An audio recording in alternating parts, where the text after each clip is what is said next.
नमस्कार, मैं ज्योति श्रीवास्तव और आप देख रहे हैं सी न्यूज भारत। यूं तो आपने कई शादियां देखी होंगी, लेकिन यूपी के जनपद कानपुर देहात में एक ऐसी शादी देखने को मिली जिसे सुनकर और देखकर हर कोई हैरान में है। क्या आपने कभी सुना है कि शादी के महज 10 दिन बाद ही किसी दुल्हन ने बच्चे को जन्म दिया हो? नहीं ना।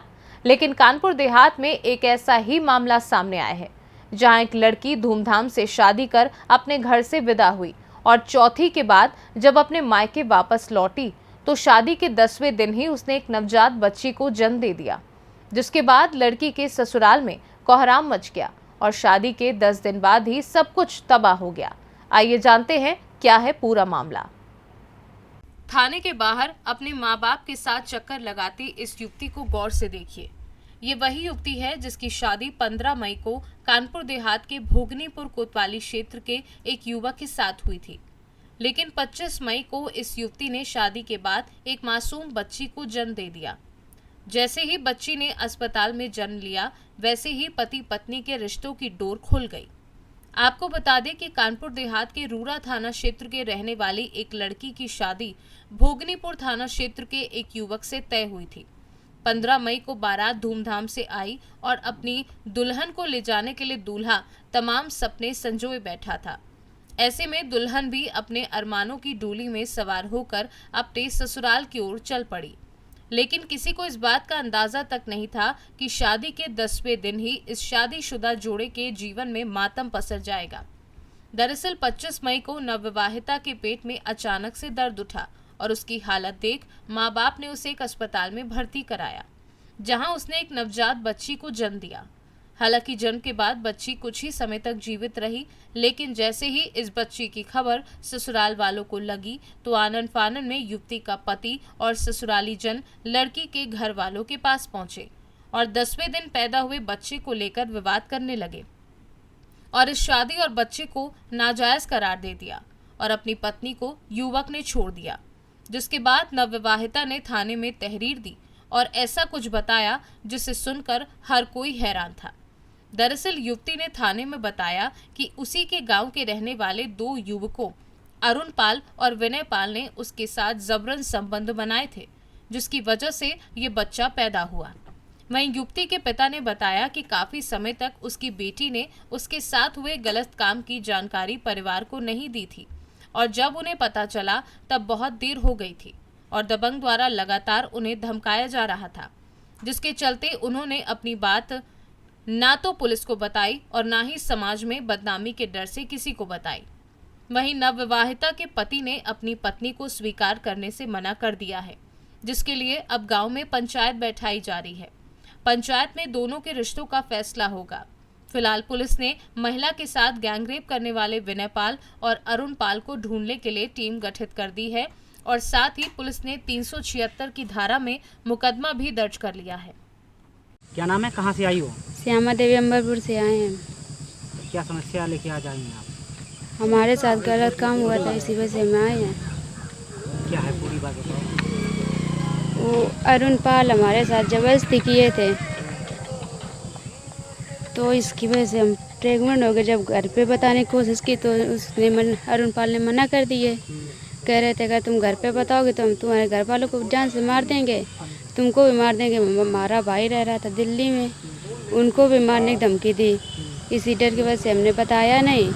हमारी शादी वही जल्लापुर में, तो उन्होंने हमारे पति ने हमको डील दिया। कह रहा था कि ये तुम्हें हम नहीं रखेंगे, हमारा बच्चा नहीं तो हम तुमको रखेंगे नहीं। इसी शादी हुए थे आपके? अभी महीना नहीं, 15 मई को हुई थी। अच्छा, बच्चा कब हो गया? और 26 मई को। 4-5 दिन में हो गया बच्चा? हाँ। तो कहाँ प्रार्थना पत्र दिया आपने? यहीं पे 3 दिन से दे रहे हैं, सुनवाई नहीं हो रही। क्या कह रहे हैं? कह रहे लेके रहे, लिखे ही नहीं रहे। यीशु साहब से आज मिली तो क्या कहा उन्होंने? वो कह रहे बैठो भी लिख रहे हैं, तो वे कोई बातें नहीं बता रहे। किसको प्रार्थना पत्र दिया आपने? यीशु साहब को दिए और जो और लोग थे उनको भी दिए। तो क्या कहा उन्होंने? वो बस यही कह रहे थे कि हम लिख रहे हैं। कल भी बुलाया था 4 बजे, तो हम शाम को 4 बजे आए थे, फिर 12 बजे रात को गए थे यहाँ से, तब भी नहीं लिखा था। और आज भी नहीं लिख रहा है? नहीं लिख रहे हैं। ऐसा नहीं किसी कहने पे आप लांछन लगा रही हो? नहीं, किसी कहने पे नहीं। नाम है, कहाँ से आए हो? यमुना प्रसाद। कहाँ से आए हो? अंबरपुर से। तो क्या समस्या लेके आए हो? समस्या ये लेके आए हैं कि हम लड़की की 15 मई को शादी की थी। अब वहाँ पर उन्होंने उसको इनकार कर दिया, वो पेट से हटी है, हमको मालूम नहीं था। बाद में इसने बताया, फिर हमने उनको कहा तो हमको उन्होंने धमकाया, कहा लगा हम उसको ठीक करा देंगे, सब कुछ करा देंगे। जो इनके साथ में अरुण पाल और रिंकू पुत्र जगजीवन, ये हमको धमकी वो दी है तेजी में क्या?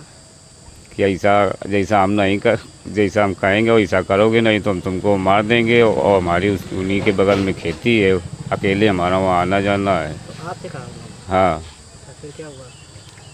फिर हम उनसे डर गए कि हम अकेले कल बच्चे भी हमारे जाएंगे, तो हम जैसा उन्होंने कहा तैसा करते रहे। तो बेटी ससुराल वालों ने क्या कहा, कह रहे हैं? उन्होंने कहा कि हम इनको नहीं रखेंगे, क्यों? कहा ये पेट से है। कितने दिन शादी हुए तो कितने दिन बाद बच्चा हो गया? ये 15 मई को शादी हुई थी और 4-5 दिन बाद बच्चा हुआ है। थाने कितनी बार आप आए हैं? थाने हम कल से आए हैं, परसों से ये हमारे बच्चे आए हैं। क्या कह रहे हैं? वो यही कह रहे हैं, रुको अभी लिख रहे हैं। आज थाना लूरा पर एक महिला के द्वारा आकर एक लिखित तहरीरी सूचना दी गई कि उसी के गांव के रहने वाले 2 व्यक्तियों द्वारा, जिनका नाम अरुण पाल और विनय पाल बताया गया है, 1 वर्ष से महिला का शारीरिक शोषण किया गया, जिसके संबंध में थाना लूरा पर सुसंगत धाराओं में अभियुक्त पंजीकृत किया जा रहा है। पीड़िता को मेडिकल के लिए भेजा जा रहा है और जो दोनों वांछित अभियुक्त हैं उनकी गिरफ्तारी के लिए 2 टीमें गठित कर दी गई है और इसमें आवश्यक विधिक कार्रवाई की जा रही है। कानपुर देहात से सी न्यूज़ संवाददाता दीपक श्रीवास्तव की रिपोर्ट। वहीं अधिकारियों का साफ तौर से कहना है कि पीड़िता की तहरीर पर रूरा थाना क्षेत्र के ही विनय पाल और अरुण पाल के खिलाफ धारा 376 SC/ST एक्ट के तहत मुकदमा दर्ज कर लिया गया है और 2 टीमें गठित करके उनकी छानबीन भी की जा रही है। फिलहाल इस खास रिपोर्ट में बस इतना ही। देश दुनिया की तमाम खबरों को जानने के लिए आप देखते रहिए सी न्यूज़ भारत।